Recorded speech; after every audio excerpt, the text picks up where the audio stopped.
and we've got him on live right now. Kyle McCarthy of Fox Sports. Kyle, welcome again, my friend. Hey, glad to be back. Pleasure for you to join us once again. We really thank you so much for taking time out of your busy schedule.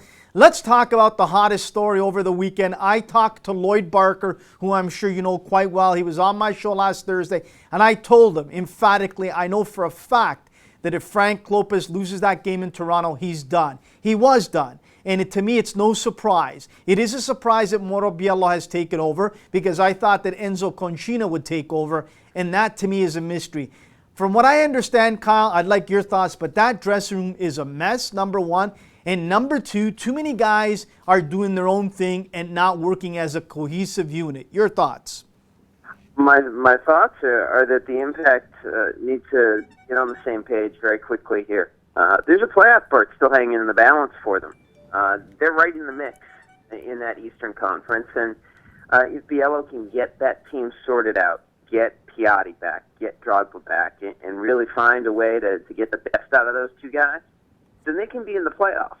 And in that sense, they have some immediate work to do. I mean, I watched that game from the press box, and you could see the body language from the bench and the coaches, how unhappy they were with certain players and certain ways that things were happening throughout the game.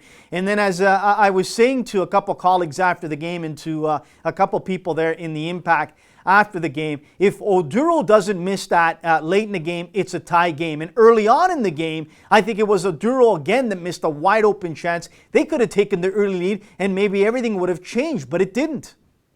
Absolutely, and those are the fine margins. If you're a soccer coach, if you're a striker, some days you're able to score those two goals, and then all of a sudden you're the hero. On other days you're the GOAT. And for the Impact, it was obviously difficult to see those chances missed, and it certainly had a substantial impact on the way the rest of the season will unfold, because it's difficult to imagine the Impact making a coaching change after a victory in Toronto.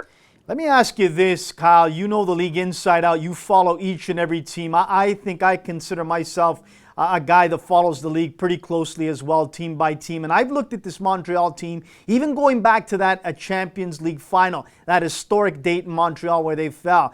And I said to myself, they need to start putting some youngsters into this lineup. An influx of youngsters is key. And I look at this lineup. There are guys that are long and old in the tooth, guys that are in their 30s, guys that are in their late 30s, and there's not enough young, fresh, hungry blood. Not only that, there's not a pure finisher. Your thoughts? I agree. I think Montreal has to have a serious evaluation, probably during the off-season, about where this team is going and what sort of direction the club wants to see on the field going forward. I found Montreal to be pretty rudimentary during the Klopas era. You're talking a lot of sitting back, soaking up pressure, and waiting to hit teams on the counter. And he trusts a lot of veteran players to help put those tactics into place. And that's all well and good if they show up and do the job, but sometimes they couldn't get it done. So I think for the Impact, they've got a decent academy system. They've got players coming up through the ranks, and I think they need to turn to those guys a little bit more frequently going forward, knowing that this is a team that's going to need some youthful energy next season. And to close that out, I've always said this, Kyle, I'll say this to you once again. I said this to many people all across MLS. I consider Joey Saputo the ideal owner in MLS, the best owner in MLS. Why? He's a single owner. He puts his money where his mouth is. He understands the responsibility of Montreal and the winning tradition of all their sports teams, and I believe Joey will get it done. We saw Drogba coming in, Di Vaio in years past, Nesta, on and on. This is a guy that won't sit still. So that, to me, is a positive for Montreal. Where do you think, Joey Saputo sits in the landscape of ownerships in MLS? At the top, in the middle, or where?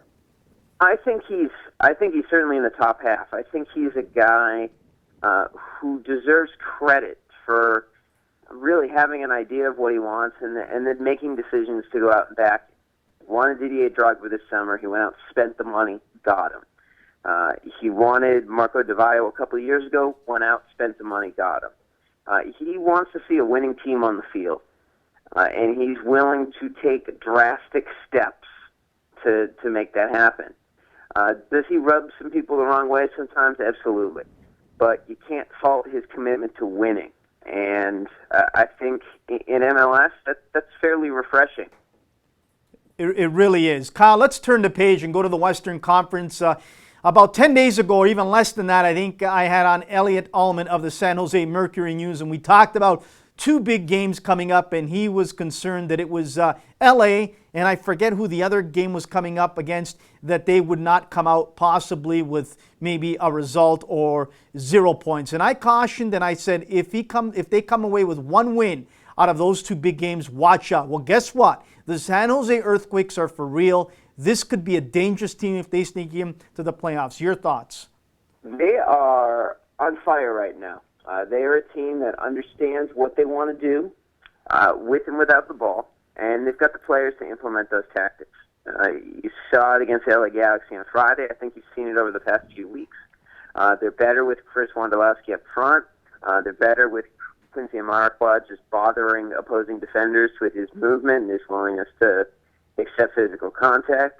And they're better with Anibal Godoy in central midfield. So when you look at that Earthquakes team, they've really improved over the past couple of weeks, and they're starting to see the benefits of those alterations. I had on Clint Irwin last week of the Colorado Rapids. What a great performance he has had in the last couple games, and he cautioned me. I started to talk to him about the end of the season and looking forward to 2016, and he said, Anthony, we're concentrating on making the playoffs. And to me, yeah, I think they're about 7 points, 5 points just behind Seattle. They could possibly start going on a roll and catching Seattle or even Portland. Your thoughts? I think it's too much for the Rapids to do this year. I think their recent run of form has been positive for them. They've put together some wins back-to-back, and that's been critical for a team that has struggled to get consistent results over the past 18 months or so. But it's difficult for me to envision them staying consistent enough over the next couple of months to overtake some of those teams. They left themselves an awful lot to do late in the season. I don't know if it's just me, but I'm getting tired of Porter complaining after loss or after a result that didn't go his way. And it's getting tiresome. I think once in a while, Porter's got to look at himself in the mirror and say, hey, maybe the buck stops with me. He's complaining about the refs, complaining about this, complaining about that. I mean, look, Seattle beat them, not handily, but dominated for a good part there. And all he does is complain about the refereeing. I don't get it, Kyle. You? Hey, it's a matter of distraction, isn't it? If you vent about the referees, people tend to take the spotlight off the way the team played. You look at the way Sporting Kansas City manager Peter Vermees did the same thing after his team lost in Colorado. It's a method of relieving pressure. And that being said, the Timbers deserve something out of that game against the Sounders. They were the better side for most of it. But they gave away two very poor goals. And you cannot give away a pair of goals in a game and expect to come out with the results you want. You could hear a pin drop in Toronto in the press box Saturday when Jovinko walked off. And we all looked at each other and we said, no, this can't be happening. He just got called up. What happened? And so we started to look back and think back in the first half of what happened. And as he was leaving, Kyle, and going under the tunnel, he started to take the tape off that was on his hand. And so I asked one of the PR guys and I said, look, I don't think he hurt his hand. When did he hurt his hand? And there was no explanation there, and I don't think it was his hand. But to me, the way it all went down and the abductor is so unfortunate and so upsetting for TFC fans, for Italian fans back home, that he had to now be sent back to Toronto to be evaluated and cannot suit up. But nonetheless, a real important day for MLS, a real important day for the city of Toronto for him to be called up to the Azzurri. And it's thoroughly deserved. He's been fantastic this year, the best player for Toronto FC, the best player in MLS. He has electrified the league, electrified that team, and he deserved to be back in the Italy setup. He's in great form right now, but injuries happen. It's an unfortunate side effect of the demands of an exacting regular season, and it caught up to Jovinko on Saturday, and that's really unfortunate because he's a guy who deserves the accolades, deserves the credit for what he has been able to do during his first season in Toronto. The dangerous team I would not want to play right now in the Eastern Conference is the New York Red Bulls. They're firing on all cylinders. They're as a unit playing together. There's something different about this squad in past years. There's just a chip on their shoulder. There's a confidence. McCarthy is playing way, way over his head. And if I were any other team in the East, I would be really, really concerned to face the Red Bulls in a playoff round, because right now they're playing lights out good. Well, they are playing better than any other team in the Eastern Conference right now. They're firing on all cylinders. They're relying on their high pressure to really unsettle opposing teams, and then they're using the benefit of winning the ball in good areas to really hurt the opposition. And I think for the Red Bulls, the key has been that collective mentality. They've really taken to heart the fact that every single player on that team needs to perform week in and week out in order to get results. At times during the past, they relied too much on the individual brilliance of Thierry Henry, and that left them a bit vulnerable if Henry wasn't fit or he wasn't in the mood that day.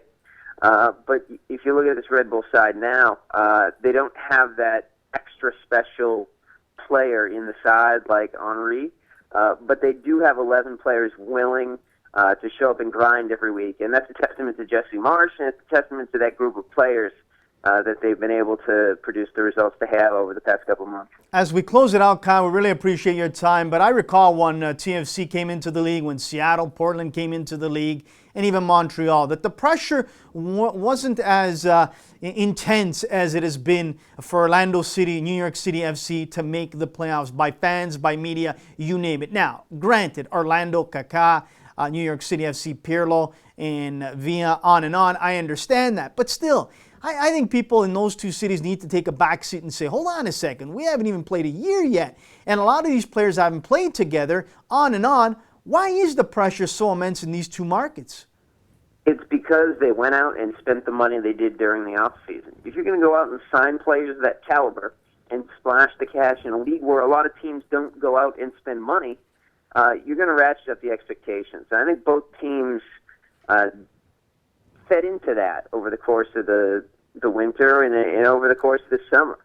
They expected to be in the playoffs themselves. They expected to be in the hunt, and that inevitably creates a scenario where they have to perform. And both teams have struggled to meet those standards at points this year, and now they're left there during this closing stretch to really summon the necessary nerve to go through and try and secure a playoff berth. Kyle, great of you to take time out of your busy schedule. We really appreciate you've done that. And it's going to be interesting watching a little bit of USA Peru when I get the time, and also Canada getting on with their World Cup qualifiers against Belize, home and home. That should also be important and real enjoyable to watch here in Toronto. Kyle, thanks again. Enjoy the rest of your week, and we really appreciate your time, my friend. Thanks for having me. That is Kyle McCarthy of Fox Sports. What a gem he is. What a great guy. We really appreciate him joining us. Listen, before we